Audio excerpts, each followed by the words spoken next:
Halo guys, assalamualaikum warahmatullahi wabarakatuh. Terima kasih yang udah setia share sama official lagi. Semoga kalian selalu sehat, berkabar kalau untuk kita semuanya. Gimana kabar kalian, sehat? Alhamdulillahirobbilalamin. Kasih sama masih Allah kasih mendoakan yang lagi sakit Allah sehatkan. Teman kasih yang berjuang untuk memajikan tentunya diberikan kekuatan sampai finish. Teman kasih yang bahagia juga tentunya jangan lupa bersyukur. Oke, kali ini ceritanya agak sedih ya cuy ya, tentang pengalaman pekerja migran Hong Kong yang bekerja di Hong Kong tahunan ya. Jadi si pekerja migran ini datang ke Hong Kong dari tahun 2011 cuy. Dia ini benar-benar menjadi mesin uangnya keluarganya. Dia merasa bahwa saya sekarang sakit kayak Tisam. Saya sering bolak-balik di rumah sakit Queen Elizabeth. Ini menderita ODC. ODC ini adalah kelainan rahim ya, yang dimana dia harus dikuret gitu kan, karena setiap mens ini kayak pendarahan cuy. Ya faktornya karena banyak pikiran dan tidak bisa mengantisipasi bagaimana harus menghadapi keluarga yang toksik ya cuy ya. Ya kita sebagai anak ya cuy ya. Ya kita menjalankan tugas kita ya semampunya gitu kan. Ya kita juga nggak bisa maksain juga keadaan gimana kita harus mencukupi kebutuhan keluarga dari emak, bapak, adik, terus ponakan dan lain. Sedangkan kita punya hidup ya kan. Jadi ibarat kata kita nih kayak ditumbalin sama orang tua kita gitu kan. Kalau misalkan kamu nggak keluar negeri, kalau kamu nggak bekerja di Hong Kong, kita mau makan apa gitu kan? Ya makan nasi lah. Ya, sedangkan anak kan bukan kita aja, udah gede-gede dari sekolahnya, dari apanya, sudah tuntas seperti itu. Bahkan si pekerja migran ini juga menikah di tahun 2019, ada syarat yang harus dijalani oleh suaminya ya kan.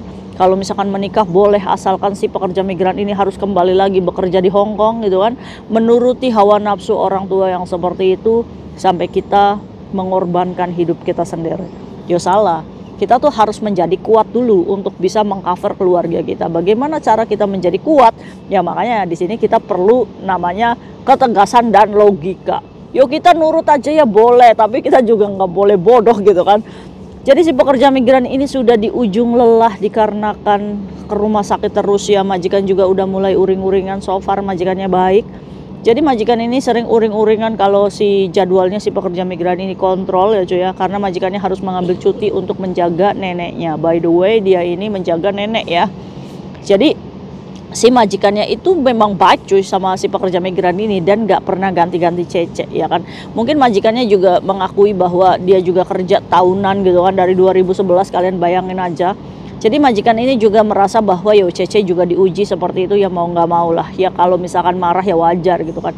Cuma problem untuk pekerja migran ini sendiri, jadi dia tuh nggak enak gitu cuy dengan kondisi yang sakit. Kaisam, kalau saya melanjutkan pengobatan di Indonesia bagaimana, kalau saya tidak melanjutkan kontrak lagi bagaimana, tapi bagaimana dengan keluarga saya nanti, apakah dia mau menerima saya dengan keadaan seperti ini. Bahkan saya pulang tidak membawa uang apa-apa, yang tadi itu duitnya dikirim ke emaknya semua. Emaknya di Indonesia tetap aja kelilit utang juga kan, pusing juga kan. Oke, ayo kita bahas si pekerja migran ini, kita semangati mbaknya. Semangat mbak ya kan, namanya problema hidup ya sama aja ya kan, semua manusia juga diuji mbak. Semangat mbak, semangat. Hari ini jadwal kontrol tadi, Kaisam doakan semoga lancar, waras, amin ya robbal alamin. Oke, kita sebut aja mbak ini namanya Mbak A. Jadi Mbak A ini bekerja di Hong Kong 2011. Dia berjuang di sini dari gaji 3.800 sampai sekarang 4.990 ya cuy ya. Nah, dari gaji 3.800 dia ini sudah dipekerjakan oleh keluarganya untuk menjadi mesin uang untuk mencukupi kebutuhan ibu, bapak, adik, ponakan dan lainnya. Sampai pada akhirnya si pekerja migran ini kerja terus ya kan. Ya kan, ini ujian hidup masing-masing ya kan. Tipikal mbaknya ini adalah tipikal orang yang nurut dan takut kepada orang tua, sampai pada akhirnya dia menua, dan dia juga merasa bahwa kayak Tisam di umur saya segini harusnya saya sudah punya anak 2 atau 3 ya kan. Ini kan sedih juga gitu kan. Sampai pada akhirnya kayak Sam, saya minta izin sama orang tua saya untuk menikah di tahun 2019. Akhirnya diizinkan dengan syarat kalau misalkan kamu menikah kamu harus balik lagi ke Hong Kong gitu cuy. Dan kemudian majikannya juga baik, saat dia menikah dia mengizinkan untuk cuti ya kan. Pada saat itu suaminya diberikan perjanjian, kalau kamu mau nikahin anak saya, izinkan dia pergi lagi ke Hong Kong ya kan, dan kiriman tidak boleh melalui suami cuy. Ini kan namanya rumah tangga diatur pihak ketiga ya, orang tua. Ini racun orang tuanya. Disclaimer dulu, ini tidak boleh menghardik orang tua ya. Kita tidak boleh menghardik orang tua, tapi kita bisa belajar untuk berprinsip dan bersikap menghadapi orang tua seperti ini. Apakah orang tua seperti ini banyak? Jawabannya banyak ya kan. Tapi bagaimana nih kita nih, pribadi kita kan punya hidup, kita punya akal, pikiran, otak gitu kan. Jadi kita bisa mikir gitu, bagaimana nih cara menangani emak kita yang begini ya kan. Bukan kita nurut aja, bukan kita mengabdikan diri, menghancurkan hidup kita sendiri. Hidup itu indah cuy ya kan, masa iya kita mau mengorbankan masa depan kita sendiri? Aduh mbak, tapi pekerja migran ini merasa bahwa semuanya itu sudah terlambat. Oh tidak, ayo kita bahas, kita semangati mbaknya, dan semoga dari video ini mbaknya punya harapan baru ya kan. Nyampe mana tuh ceritanya tuh? Oh nikah ya, disuruh balik lagi ke Hong Kong, terus transferannya nggak boleh ke suaminya tapi ke orang tuanya. Nah sekarang nih ujiannya sakit, dimana si pekerja migran ini tidak punya saving money, dimana duitnya itu dikirim semua ke orang tuanya karena merasa bahwa dia punya adik dan apa, dan didoktrin nih pekerja migran ini kalau misalkan kalau kamu nggak kerja kita mau makan apa gitu kan. Ada ya orang tua kayak gitu ya, ada. Nah singkat cerita, diuji nih di tahun-tahun ini, dimana dia kalau head itu sakit ya, itu karena buah pikiran dan stres ya cuy ya. Jadi buat kalian tuh jangan stres karena manusia itu diuji tidak lebih dari kemampuan dirinya sendiri. Jadi jangan merasa bahwa ujianmu itu paling berat ya kan. Oke, jadi si pekerja migran ini diuji ya, dimana dia pingsan di rumah majikannya setelah dicek sama dokter dia mengalami anemia dan ODC ya. ODC itu adalah penyakit rahim ya cuy ya, dimana dia pendarahan kalau haid gitu kan, sakit, dan itu harus fukjan, harus mengalami terapi beberapa kali untuk panggilan ke rumah sakit. Nah di sini nih dia merasa bahwa dia juga tidak enak sama majikannya yang terlampau baik gitu kan. Jadi sekarang itu galau, dia butuh nasihat kayak apa yang harus saya lakukan, apakah saya harus tetap bekerja di sini atau saya pulang. Tapi kalau saya pulang saya pasti nggak diterima sama orang tua saya seperti itu, sedangkan orang tua saya itu nggak mengizinkan saya pulang. Saya sudah punya rumah dan atas nama saya sendiri, tapi ditinggali orang tua di sana kayak di sana, tapi saya tidak punya tabungan. Nah ini permasalahannya. Oke, ayo kita bahas si pekerja migran. Kalau kamu mau tanya sama Kaisam, saya harus bagaimana gitu kan, mulai lagi di titik nol. Kadang mulai lagi di titik nol itu susah ya cuy ya, karena kita tuh akan lelah gitu kan. Tapi nggak jadi masalah ya kan. Ini kan dia sudah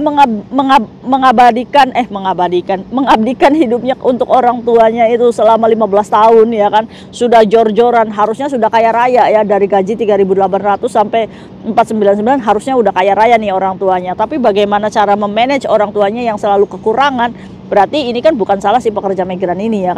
Nah sekarang sudah waktunya mbaknya untuk memikirkan hidup mbak sendiri. Nah kabar terakhir ini suaminya menggugat cerai dan dia ini janda ya, belum punya anak. Jadi karena suaminya juga merasa bahwa dikendalikan orang tuanya gitu kan, dia juga tidak punya kapasitas yang lebih gitu kan, tidak punya ketegasan untuk mengambil istrinya kembali gitu kan. Jadi memilih untuk menggugat cerai ya kan. Ya kayak Sam sangat prihatin dengan keadaan hidup kakaknya gitu kan. Tapi ya ayo kita perbaiki bersama bagaimana caranya, karena Allah masih memberikan umur panjang.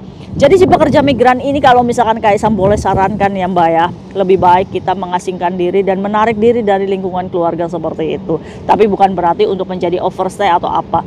Kamu tetap bekerja di rumah majikan itu dan mulai dari start nol lagi. Dari nol itu dalam arti bagaimana? Kita ganti nomor handphone, kita ganti pokoknya intinya tutup akses dulu deh untuk orang tua ya kan. Satu, kita sempitkan dulu deh masalah kita, karena kalau mikirin orang tua yang nggak ada selesainya gitu kan. Toh adik-adik kamu juga udah gede semuanya, mereka juga nggak mungkin berdiam diri gitu kan untuk nggak makan. Bohong itu ya kan. Jangan melatih keluarga kita untuk menjadi malas. Jadi biarkan aja tuh keluarga kamu itu kan dia juga punya aset pastinya. Makan aja tuh dari aset yang kamu tinggalkan di situ. Nah di sini giliran kamu untuk menyelamatkan hidupmu sendiri. Kamu kan bilang sama kayak Tisam, kayaknya mereka itu cari saya kalau butuh uang Kaisam. Tapi kalau dia nggak butuh uang, dia nggak akan nyari kita. Ya udah, kita sekalian aja gitu, nggak usah dicari juga, nggak jadi masalah, ya nggak sih? Ya kan, udah kita hidup masing-masing dulu deh, ya kan. Ini untuk menyempitkan permasalahan kita. Jadi menurut Kak Etisam, kita tetap berdoa setiap hari, Allah magfirli wali walidaya warhamhumma rabbayani shogiro. Doa kita akan tertuju ke orang tua, di mana ya Allah bahagiakan orang tua saya sebagaimana mereka membahagiakan hamba sewaktu kecil, ya kan. Dia tinggal berdoa aja seperti itu, ya kan. Dengan cara seperti apa? Dengan cara kamu mengasingkan diri dari keluarga, ganti nomor handphone, udah diputus dulu deh komunikasinya, ya kan. Karena apa? Karena kita setidaknya meminimalisir untuk kesehatan kita sendiri dan kerja dengan baik-baik serta saving money mulai sekarang. Jadi mbaknya gaji dari 0.0 ini mulai ditabung sendiri ya mbak, karena kita sudah mengantisipasi untuk masa depan kita sendiri gitu kan. Apalagi kita udah sakit-sakitan kayak gini, lah mau ngandelin siapa? Iya nggak sih? Nah menurut Kak Etisam nggak usah pulang, udah di sini aja. Kebetulan majikan juga mensupport kan untuk pengobatan. Ya kan, selama sampean masih dipekerjakan sama majikan dan tidak diputus kontrak, lakukan pekerjaan sebaik itu. Mulai saving money dan sudah putus hubungan dulu deh sama orang tua, ya kita pasrahin aja sama sama Allah gitu kan. Menghilang untuk 4 tahun ke depan. Setidaknya uang 4 tahun ke depan ini kan udah punya ratusan juta, ya nggak sih? Kalau misalnya kita nggak ketipu teman toksik dan lain-lain. Kalau setahun aja 80 gitu kan, berarti 4 tahun itu berarti sekitar berapa? Kita dapat 300 Hong Kong dolar, lumayan 600 juta kita punya duit tuh selama bener nggak sih 600 juta selama 4 tahun tuh kan. Ya setidaknya kita punya modal atau punya duit gitu kan, bener nggak? Nah itu tuh kita memperkuat keuangan kita untuk diri kita sendiri. Kita jangan mengandalkan orang lain atau orang tua kita yang udah ngedablek gitu kan. Kita juga harus saving untuk kesehatan kita sendiri dengan cara menghilang dari keluarga 4 tahun deh, untuk punya saving money sendiri. Mengantisipasi nih, kalau tibanya majikan ini menterminate 4 tahun ke depan, kita punya rumah sendiri lagi, kita bikin rumah lagi, udah kita mulai dari nol lagi, ya kan. Nah tapi dari 4 tahun itu ya kita sesekali lah kita kasih 2 juta 5 juta per tahun gitu kan ke orang tua, nggak apa-apa. Caranya jangan kamu muncul, tapi pura-puralah jadi teman kamu yang mengirim uang. Bu, saya temannya si A, bu ada titipan bu uang dari si A 5 juta sen. Padahal itu kamu yang menghubungi orang tuanya. Setidaknya kamu juga tidak lepas gitu aja gitu dari tanggung jawab kamu sebagai seorang anak. Setahun sekali aja 5 juta plek gitu kan, pura-puranya teman kamu yang dititipin duit. Kan enak ya kalau kayak gitu ya.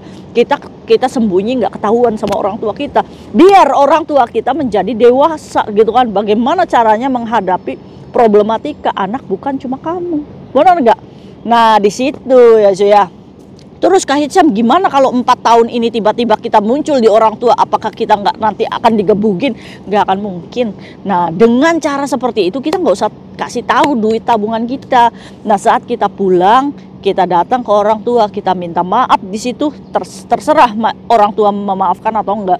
Kalau orang tua ini bertanya, selama ini kamu kemana 4 tahun itu kok nggak ada ngubungin keluarga? Kamu itu ya anak durhaka misalkan, ya jatuhnya seperti itu. Kita tinggal serahkan aja surat rumah sakit kita ke orang tua. Bu maaf, 4 tahun ini saya dirawat di rumah sakit. Gimana tuh tanggapan emakmu kalau tahu kalau kamu itu sakit 4 tahun dan gak kerja?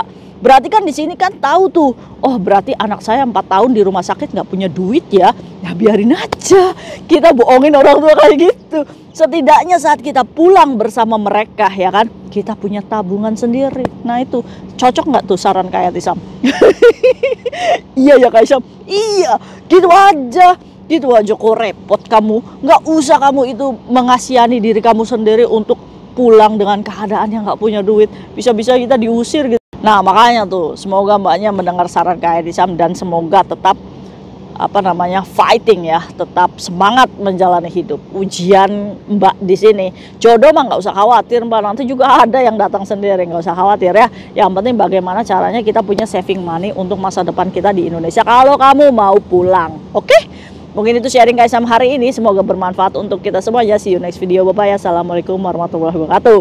Ingat ya, orang tua zolim itu boleh, tapi kita sebagai seorang anak tidak berhak untuk mencaci maki orang tua. Semarah-marahnya kita usulkan sama Allah, ya Allah berikan keadilan dan bukakanlah pintu mata hati dan batinnya orang tua hamba ya Allah. Gitu ya.